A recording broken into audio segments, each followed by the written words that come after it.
Les retraités de la sucrerie de Kiliba ont échangé avec le président de l'Assemblée nationale, le professeur Vital Kamerhe, pour lui présenter la situation de détresse actuelle de cette sucrerie qui faisait jadis la fierté de la province du Sud Kivu. Cette démarche s'inscrit dans le cadre de la recherche du redémarrage de cet outil de production avec une capacité de 25 000 tonnes et employer plus de 4 000 personnes. Aujourd'hui, selon Alexandre Moirabou, ancien directeur d'exploitation, cette entreprise se meurt avec une production qui a chuté jusqu'à 3 000 tonnes avec comme conséquence la baisse du développement économique et le délabrement du paysanat local. À la base, c'est la disparition presque totale de la participation de l'État dans cette entreprise dont les parts sont partagées avec le secteur privé à la hauteur de 51% pour l'État et 49% pour le secteur privé. On observe une forte dégradation de l'industrie de la sucrerie malgré ce partenariat public-privé. Nous constituons ici une petite délégation des anciens travailleurs de la sucrerie de Kiliba qui, pour le moment, a changé de dénomination. Elle est devenue la sucrerie du Kivu. Nous sommes venus plaider la cause de la sucrerie de Kiliba pour qu'elle relance ses activités afin de booster l'économie, la sécurité, le social dans toute la plaine de la Ruzizi, comme cela l'était il y a quelques années. Cette sucrerie était appelée dans le temps la Gécamine du Kivu.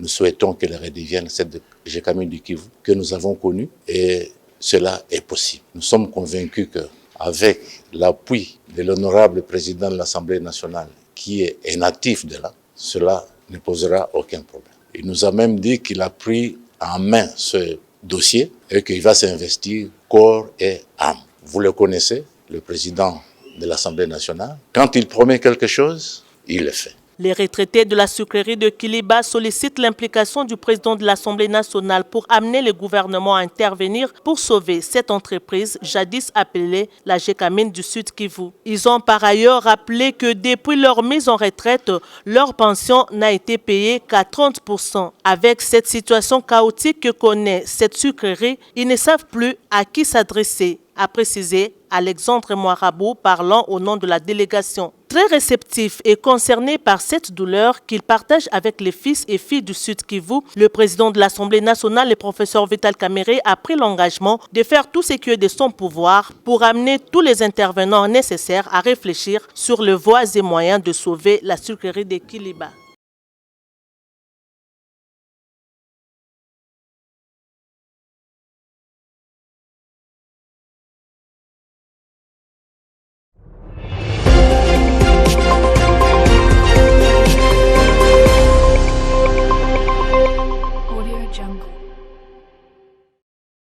Dans sa qualité de seul organe habilité à donner des avis consultatifs aux plus hautes institutions du pays, à savoir la présidence de la République, l'Assemblée nationale et le Sénat, le Conseil économique et social, à travers son président Jean-Pierre Kiwakana, a remis le jeudi 5 septembre 2024 une série d'avis consultatifs émis dans plusieurs secteurs socio-économiques du pays, parmi lesquels figurent 2 réformes salutaires sur la formation de base et la gratuité de l'enseignement, diagnostic de la situation socio-économique de la République démocratique du Congo de 1960 à nos jours, les propositions pour vaincre la corruption dans les pays et tant d'autres. Le Conseil économique et social n'est pas une institution de circonstance, c'est une institution qui est prévue par la Constitution. Et à ce titre, il était de notre devoir de venir rendre visite au président de l'Assemblée pour qu'ensemble nous puissions voir comment nous pouvons créer un cadre de concertation, de collaboration, de manière à trouver ensemble les meilleures solutions qui soient pour le bien-être de tous les Congolais. Vous savez comment le président de l'Assemblée nationale est rigoureux dans son approche de travail et nous avons amené quelques avis sur plus d'une centaine que le Conseil économique et social a déjà mis sur le marché. Le président de l'Assemblée nationale, le professeur Vital Kamerhe, a salué le travail abattu par le Conseil économique et social sous le leadership de son président Jean-Pierre Kiwakana. Il lui a rassuré une bonne collaboration entre cette structure et la Chambre basse du Parlement durant tout son mandat.